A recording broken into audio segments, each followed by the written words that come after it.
Setiap kali kita sholat dan berdoa kepada Allah, adakah kita penuhi syarat-syarat berdoa tersebut agar jangan sampai ada sumber makanan yang haram yang masuk ke dalam tubuh kita yang akan merusak doa-doa kita.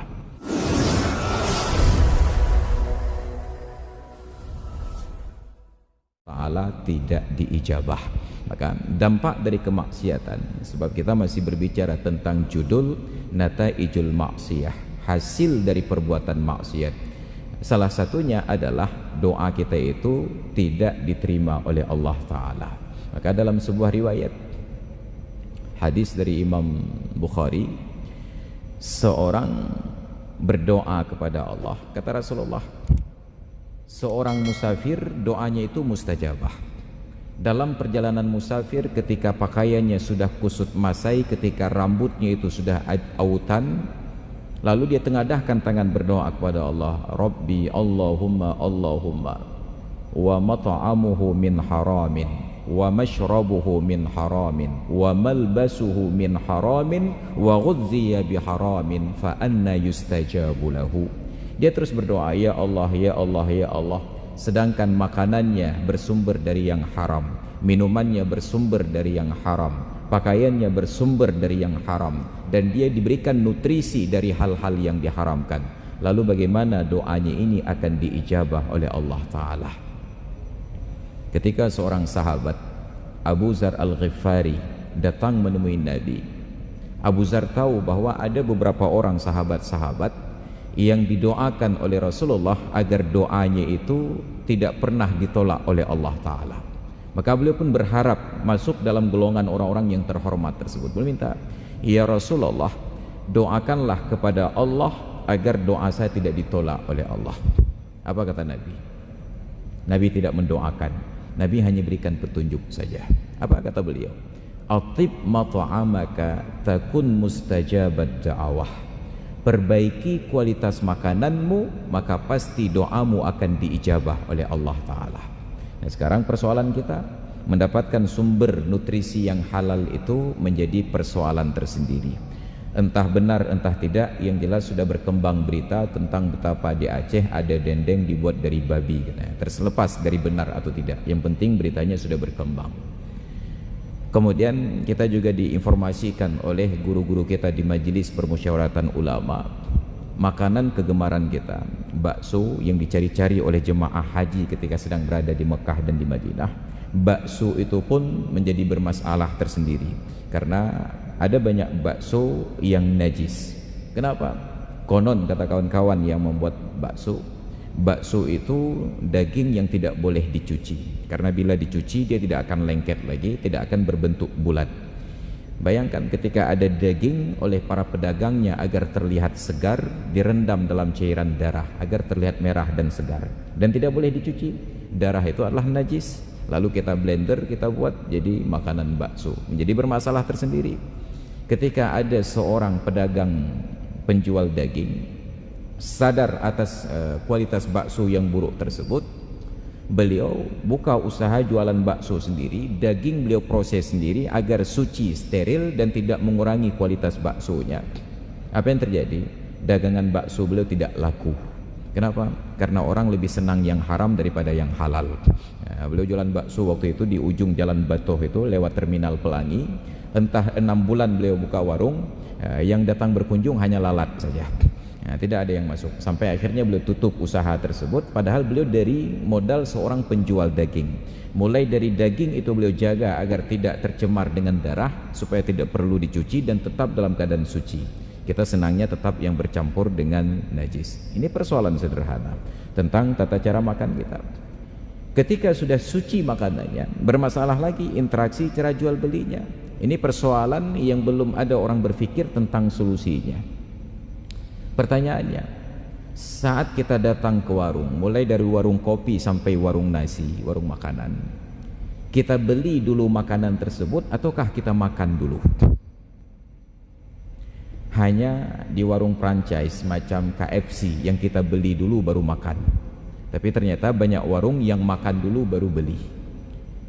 Yang kita makan belum dipersilahkan, dan kita tidak pernah minta izin kepada pemilik warung, yang penting makan saja dulu. Dan kita tidak pernah menghitung berapa banyak yang kita makan, syukur-syukur kalau diingat. Dan kita tidak pernah tahu harga makanan itu berapa. Saya sampai hari ini setiap kali minum kopi nggak pernah tahu harga segelas kopi itu berapa.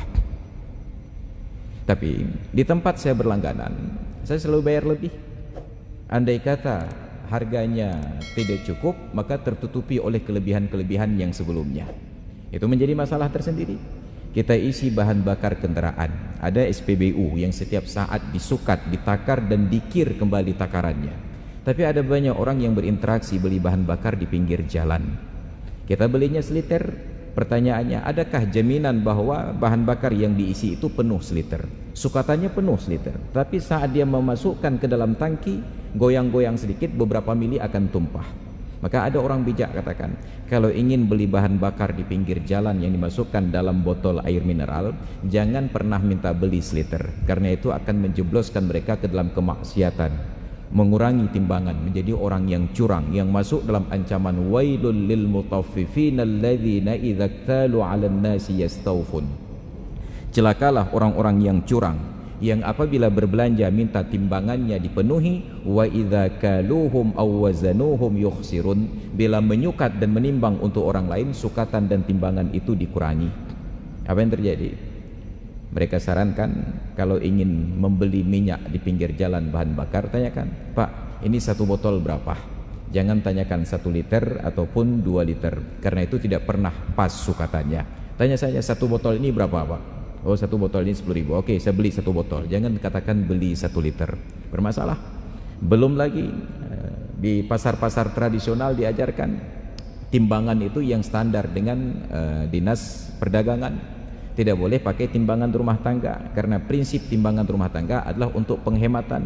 Dulu orang tua kita di kampung-kampung menyukat beras itu dengan menggunakan tempurung kelapa, dan tempurung itu sengaja dilobangi sedikit. Kenapa? Untuk menghemat 3 biji beras yang jatuh saat disukat. 3 biji itu diperhitungkan oleh orang tua kita zaman dahulu, tapi sekarang dibuang-buang. Prinsip timbangan rumah tangga untuk penghematan, tidak boleh untuk transaksi jual beli, karena akan merugikan orang-orang yang membeli, walaupun hanya 3 biji saja. Sampai sedemikian detil oleh para ulama mengkaji keberkahan makanan kita. Maka pertanyaannya sekarang, setiap kali kita sholat dan berdoa kepada Allah, adakah kita penuhi syarat-syarat berdoa tersebut, agar jangan sampai ada sumber makanan yang haram yang masuk ke dalam tubuh kita, yang akan merusak doa-doa kita. Maka ini yang tidak dipenuhi selama ini. Oleh karena itulah dalam standar kami di pesantren ada sebuah kitab wajib, namanya Ta'limul Muta'allim Tariqat Ta'allum, mengajarkan orang-orang yang belajar metode dan tata cara belajar. Diajarkan dari adab memilih guru, adab memilih kawan, kemudian adab makan dan minum. Tidak boleh terlalu banyak meludah, sampai ada hal-hal yang barangkali tidak waras menurut kita sekarang. Orang yang belajar ilmu tidak boleh sering meludah, karena meludah itu menyebabkan kurangnya ingatan. Supaya jangan meludah, maka jangan banyak minum air. Agar jangan banyak minum air, jangan banyak makan roti kering. Sampai sedemikian detail diajarkan. Mungkin kalau disampaikan kepada orang yang belajar sekarang, ini khurafat katanya. Tapi itu yang dipraktekkan oleh orang tua di masa lalu, maka mereka sanggup menghafal ratusan ribu matan hadis berikut dengan sanad-sanadnya. Kita sekarang bahkan untuk menyebut daftar isi dari buku yang kita baca saja tidak mampu. Maka ini yang menyebabkan orang tua di masa lalu ingatan mereka hebat. Mereka patuhi apa yang disarankan oleh guru, dan guru mereka bukan orang yang sembarangan, orang yang terdidik di dalam nilai-nilai ubudiyah yang sangat ketat.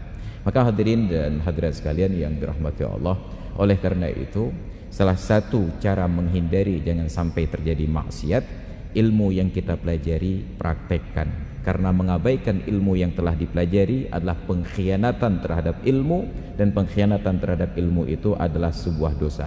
Wala taktumus syahadah wa may yaktumha faqad athima qalbuh. Jangan kalian tutup-tutupi kesaksian, jangan kalian rahasiakan ilmu pengetahuan, karena orang yang menutup-nutup dan merahasiakan ilmu pengetahuan, maka hatinya itu adalah hati yang berbuat dosa. Na'udzubillah summa na'udzubillah. Maka kita sangat berbahagia diterima sebagai mahasiswa di perguruan tinggi yang berkelas seperti Unsyah dan UIN Ar-Raniri. Kita menjadi mahasiswa di dalamnya, tinggal amanah tanggung jawab kebahagiaan tersebut, kebanggaan tersebut harus dalam bentuk memanfaatkan semua fasilitas yang tersedia untuk mengkaji ilmu sebanyak-banyaknya, diterapkan dengan sebaik-baiknya. Maka kita sangat berharap lingkungan kampus Kopelma Darussalam itu menjadi contoh bagi Aceh seluruhnya, karena konon katanya Darussalam ini adalah jantung hati masyarakat Aceh. Kalau jantungnya rusak, hatinya rusak, maka Aceh akan rusak seluruhnya. Jadi itu yang kita harapkan. Maka hadirin dan hadirat sekalian yang dirahmati Allah, mari kita perbaiki kualitas makanan dan minuman kita dulu agar menjadi halal. Mudah-mudahan doa kita diijabah oleh Allah, dan salah satu inti dari doa kita adalah Allahumma rzuqna ilman nafi'an. Ya Allah, berikan kepada kami ilmu yang bermanfaat. Hadirin dan hadirat sekalian yang dirahmati Allah, demikian barangkali sekedar untuk tausiah di siang hari yang berbahagia ini. Mudah-mudahan bermanfaat. Terima kasih atas perhatian dan mohon maaf atas segala kekurangan. Hadanallahu wa iyyakum ajma'in. Assalamualaikum warahmatullahi wabarakatuh.